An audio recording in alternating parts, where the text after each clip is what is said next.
Welcome to Interpersonal Communication Principles and Practice, lecture on Chapter 9, Relationships, Parting Ways. Recall that the last chapter, Chapter 8, was about how relationships come together, how we are attracted to people either for friendship or for a potential romantic relationship, how we approach them and try to form a relationship and sustain it. This chapter is about how relationships come apart. So, how does a relationship go sour? How do we make the decision to part ways with a person? And how do we go about terminating that relationship? So, here are the chapter objectives for Chapter 9 on parting ways. After studying this chapter, you should be able to do the following. List reasons why friendships come apart. Explain the difference between causal and reflective turning points. Describe the reversal hypothesis. List and explain the stages of Duck's model of relationship dissolution. List and explain the 5 display rules. List reasons why romantic relationships come apart. Name and explain each of Gottman's 4 horsemen. And name and explain each of Knapp's stages of relationship dissolution. Let's begin by examining some common reasons why friendships fall apart. And as we do, reflect on your own friendship history and think about how you may have been affected by one or more of these factors.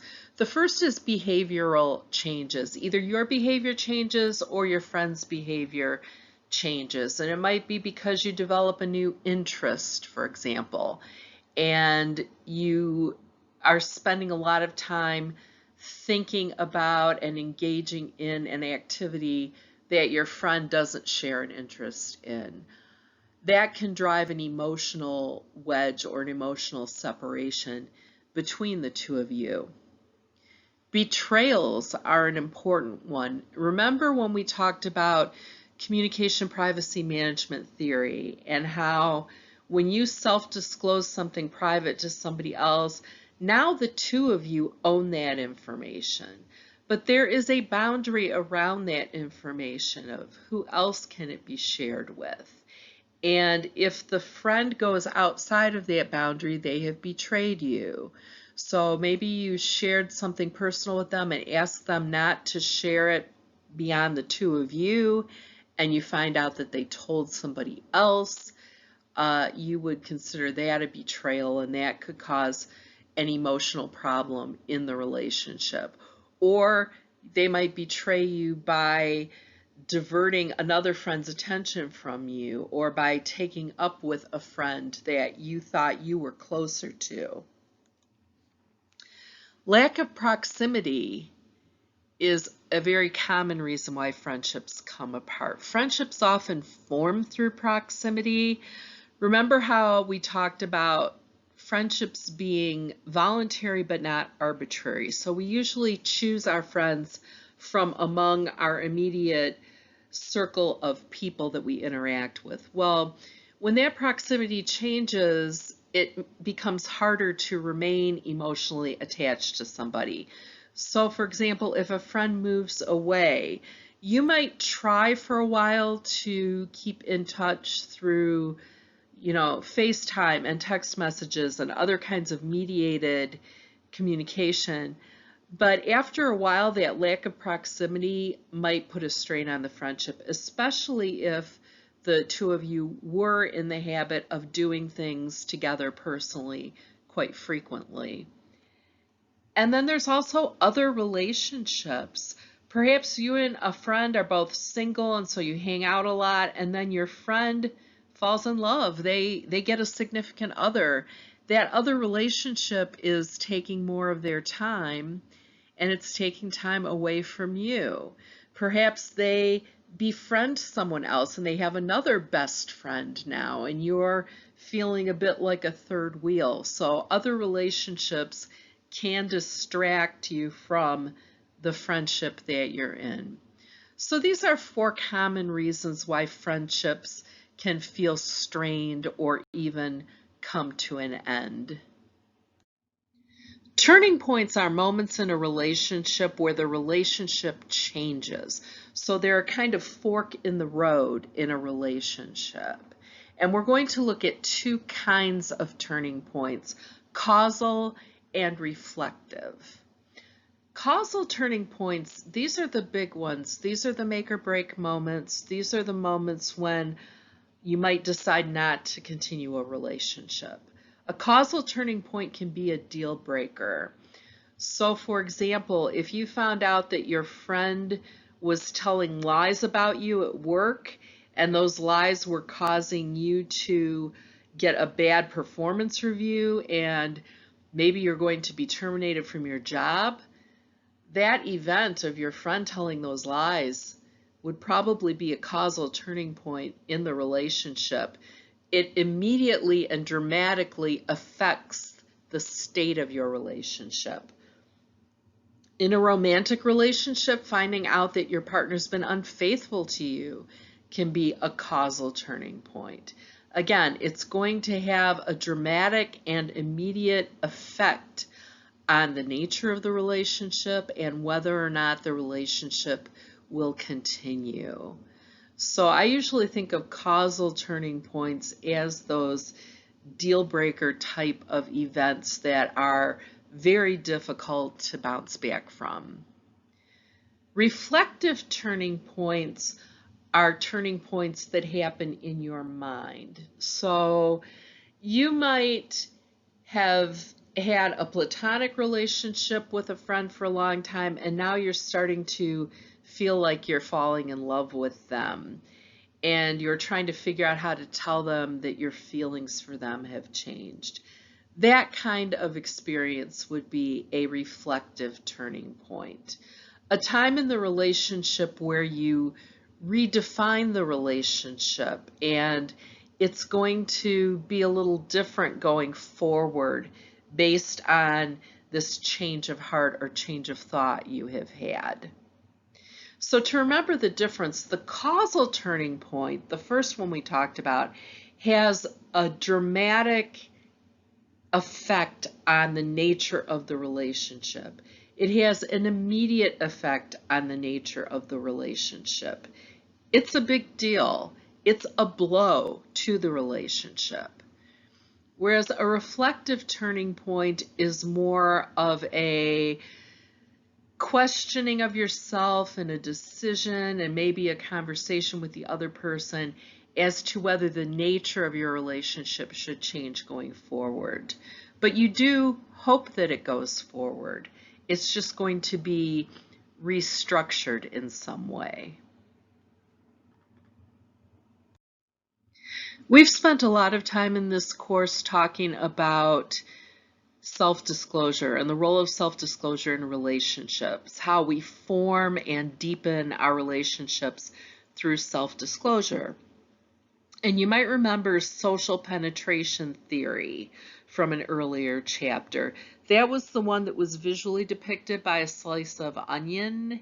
And we said the outer part of the onion is the public layer. That's the general small talk that we might make with people. And as the relationship increases in intimacy, we go deeper and deeper into the onion, closer to the core. We get more intimate with the person. We disclose more private and personal beliefs and feelings to the person, right? That was social penetration theory. Well, the reversal hypothesis suggests that that process reverses itself as a relationship declines. So as we become less and less close to somebody, we disclose fewer personal, intimate things, and we drift back out to the outside of the onion. So we go from that intimate layer back out to the public layer. As your friendship with someone is deteriorating, you might return to small talk and general subjects and lack of deep self-disclosure. Now, you might still talk about a broad range of topics, but not in a deep way. So the reversal hypothesis suggests that the depth reverses, but not necessarily the breadth. So think about this in terms of relationships that you have had and how they have deepened and then deteriorated over time. And as they deteriorated, if you stopped sharing highly personal things and felt that you were no longer intimately connected with this person, but you were just being friends in a more general way, that would be an illustration of the reversal hypothesis, how you had gone deep into the onion, but now you're going back out to the outer layers or outer circles. Recall that in the last chapter, when we looked at how friendships form, we talked about Bill Rawlins' lifespan of friendship, and we looked at the first 5 of these stages as how a friendship initiates and how it deepens and how it can stabilize. We left the last of the stages, waning friendship, for this chapter because that stage is where the friendship deteriorates or ends. So let's talk a little bit about the waning friendship stage. Waning means something is tapering off or it's fading. So a waning friendship is a friendship that is in the deteriorating stage. It's in the reversal stage. And friendships can wane for a number of reasons. You might have had a causal turning point. You might have had a reflective turning point. You might have had a change in proximity. There might be other relationships that are calling for your time and attention, or for your friends' time and attention.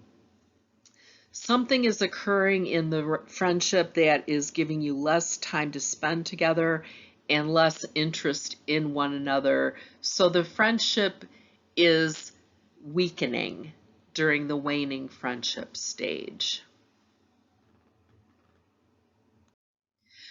Duck's model of relationship dissolution suggests that we go through 4 phases when we're ending a relationship.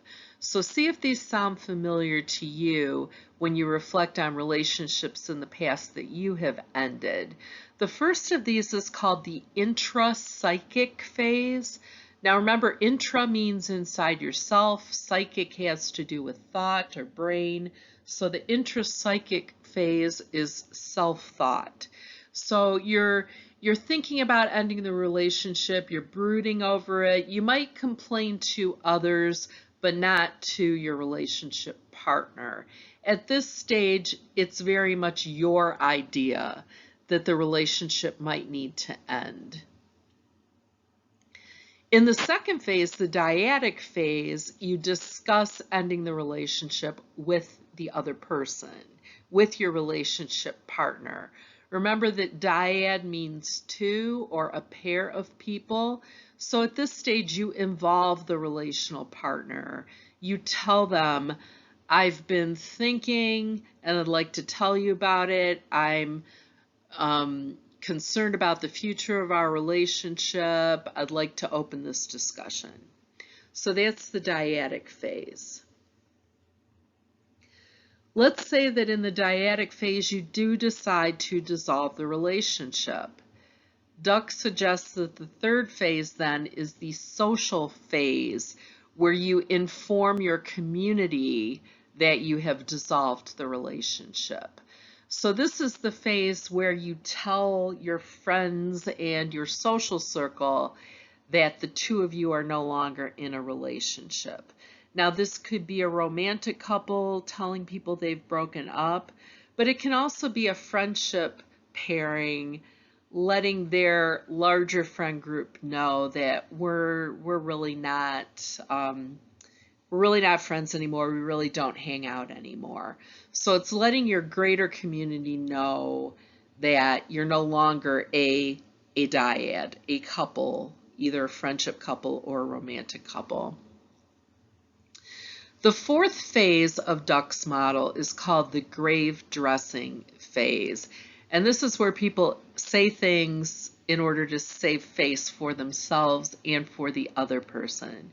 So think of grave dressing as when people put flowers or wreaths on a grave to try to make it pretty and to try to show their devotion toward the deceased.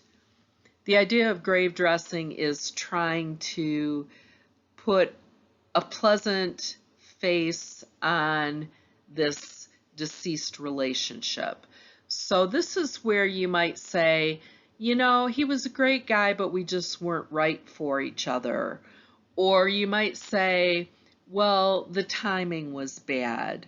Or you might say, well, we were both at fault. It really wasn't either one of us, it was both of us.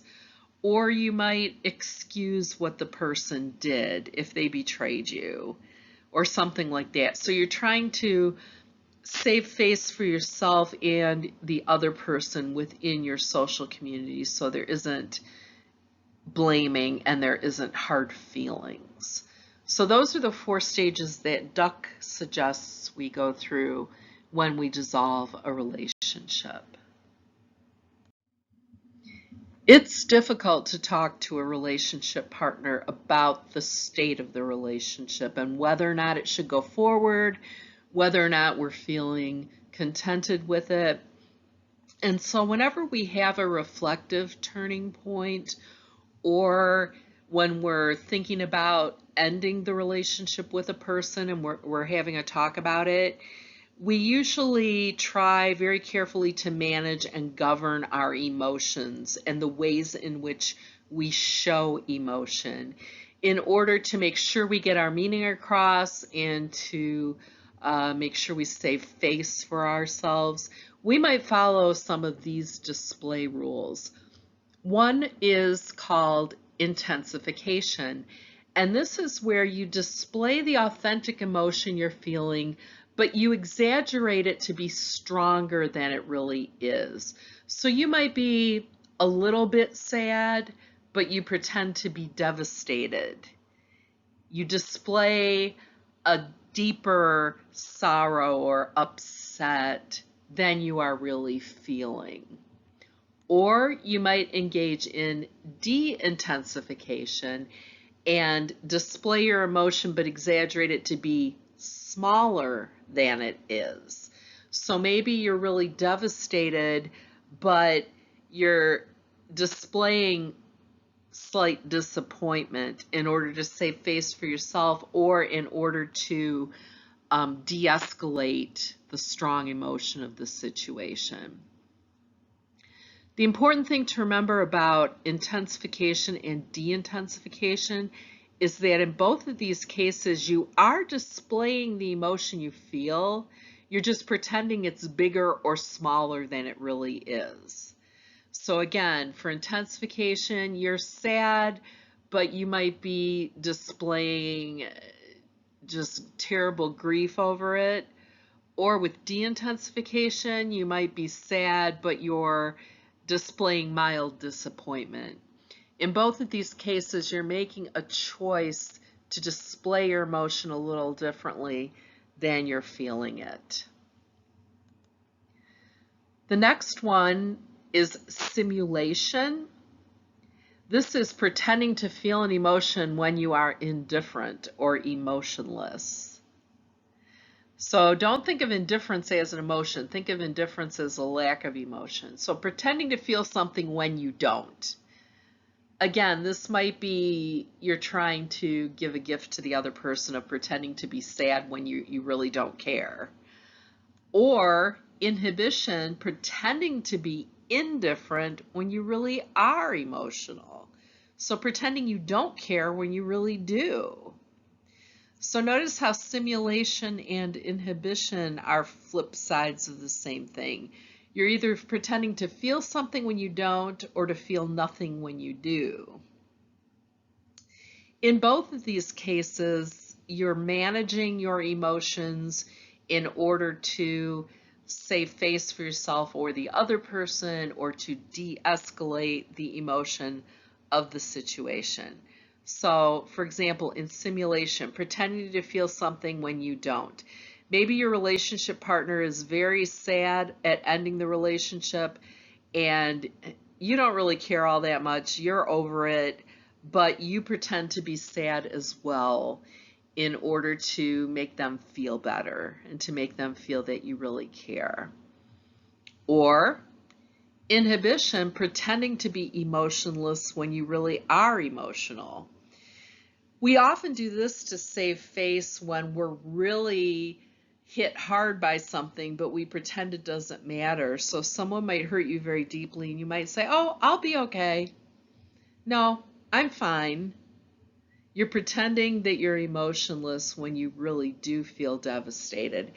Maybe you're trying not to give them the pleasure of knowing that they hurt you. Maybe you're just trying to keep yourself together. Whatever the case, you're pretending not to feel when you really do. So as you look back over these 4 rules, remember intensification and de-intensification are flip sides of the same coin. You're displaying what you feel, but you're exaggerating it to be bigger or smaller than it really is. Simulation and inhibition both involve the idea of indifference. Either pretending to feel emotion when you're indifferent or pretending indifference when you're emotional. There's one more, the 5th one is called masking. And masking is expressing one emotion when you're feeling a different emotion. So you're covering up one emotion with another one. So let's say you want to cry, but you laugh instead. Or you're actually happy, but you pretend to be sad. That's masking. Think of putting a mask over your face that has a different expression on it. Think of emojis, and you're putting an emoji on top of your face that's totally different from what you're feeling. How is this different from the other ones? Well, in the other ones, there's a real emotion there. Intensification and de-intensification, you're showing what you're really feeling. You're just making it seem bigger or smaller than it is, but you're displaying the authentic emotion. So it might be sadness. Simulation and inhibition, you're either pretending to care when you don't or you're pretending not to care when you do, right? But masking is putting on a completely different emotion than what you're feeling. So you're covering up your authentic emotion with a different one. So again, you're pretending to be happy when you're sad. That would be masking. If you're pretending to be indifferent when you're sad, that's inhibition. But if you're pretending to be happy when you're sad, that would be masking. So think of that idea of putting a different emoji on top of the face that you're actually feeling. Maybe that will help you to remember the difference. Earlier, we looked at some reasons why friendships might come apart. Let's talk about some specific reasons why romantic relationships might come apart, starting with infidelity or a lack of faithfulness. What does infidelity mean? And do the 2 parties involved have differing definitions? Does infidelity mean being physically intimate with somebody else? Or does it mean being emotionally intimate with somebody else? It's important that the 2 romantic partners have the same idea of what fidelity means. You've probably heard of instances where someone has developed an online relationship with someone that they've never met, and their partner considers that being unfaithful. And they'll say, well, I've never even clapped eyes on this person. It's just an emotional relationship. Well, that could be seen as infidelity by some people. So you need to make sure you're on the same page as to what faithfulness means. You and your romantic partner might have commitment differences, both the degree of commitment you have to each other and, again, the definition of commitment. Now, for purposes of this course, we've defined commitment as a desire to stay together no matter what happens. But others might have different ideas about what commitment means and what I'm committed to you means, what I'm committed to this relationship means. So it's important to discuss that and make sure that you understand it the same way. Romantic relationships can come apart because of life changes. Somebody gets a different job or loses their job. Somebody develops an illness that's going to require a lot of personal care from their partner.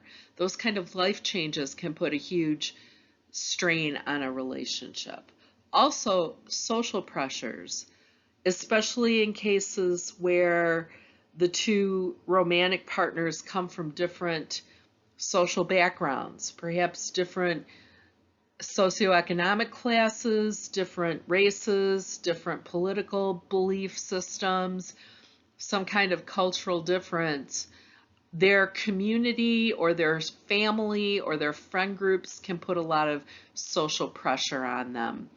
You might be cohabiting with your significant other and you might find yourself under pressure from your family to get married because they believe that you shouldn't live together when you're unmarried. That would be a social pressure coming from outside the relationship that could cause stress inside the relationship. Unresolved cultural differences. Again, intercultural romantic relationships have a special set of challenges. So understanding those motives and attributions behind people's behaviors and not assigning the wrong motives to the things that people do can be an important way of preserving your relationship. And then now that you know what a causal turning point is and a reflective turning point is, to be able to define in your own mind which one is happening. Remember, a causal turning point is one that has an immediate and profound effect on the relationship. It's a big deal. It's what we sometimes call a deal breaker. Versus a reflective turning point is a time of reflection and thought and meditation on what is the future of this relationship and how do I want it to be. So knowing whether you're at a causal turning point or a reflective turning point can help you to decide whether you want to try to resolve the differences or move on from the relationship. The biggest difference between ending a friendship and ending a romantic relationship is that ending a romantic relationship usually requires a termination event. So there is an event, there's a discussion or a fight or an agreement or a talk that we are ending our romantic relationship. We are no longer going to be a couple. That usually happens at the end of a romantic relationship. It usually does not happen at the end of a friendship. Friendships are often just allowed to wane. Remember, we talked about waning friendship. They're often allowed to just kind of fizzle out or diminish over time. And we expect the other person to understand the implicit social rule that a friendship is deteriorating and we're not as close as we used to be. Whereas with romantic relationships, you usually do have a formal breakup of some sort where you decide you're not a couple anymore, you tell others you're not a couple anymore, you might give back certain precious items that you've given each other during the relationship, somebody might move out. If you own things jointly, you might decide who gets to keep what. There is some sort of an official ending that involves negotiation and discussion. Let's look at some deal breakers in romance. A social scientist named Gottman came up with 4 communication behaviors that usually spell doom to a romantic relationship, which is why he calls them the 4 horsemen of the apocalypse. That's a biblical analogy that when these 4 horsemen appear, it means the end times have come. So he's saying that these 4 communication behaviors can signal the end times for your relationship. The first is criticism. Criticism, as he defines it, is being purposely and intentionally hurtful to the other person and bringing up some shortcoming of theirs in a way that's intended to hurt them. That would be criticism. Defensiveness is refusing to take responsibility. So it's not your fault, it's external circumstances, or it's the other person's fault, but you're not willing to accept any of the fault or culpability or responsibility for the problems in the relationship. Contempt is the act of behaving like you're better than the other person, that they are below you somehow, that you are smarter or you are better in some way. Finally, stonewalling. Think of what a stone wall does. It just sits there. Stonewalling is completely shutting down and not engaging with your partner in discussion of a particular relational issue. So imagine the person that just folds their arms and closes their eyes and says, I'm not going to see you, I'm not going to hear you, I'm not going to engage with you, I'm going to completely shut you out. Well, that doesn't usually open the path for progress in any relationship. So criticism, defensiveness, contempt, and stonewalling, alone or in combination, can signal real danger points in a relationship. So again, I encourage you to reflect on your own relationships, especially romantic relationships. Think about if any of these behaviors have been present and have you engaged in them yourself, and what could you do to interrupt that process in future if you think, wait a minute, I am being defensive or I am identifying contempt in the way I am interacting with my partner.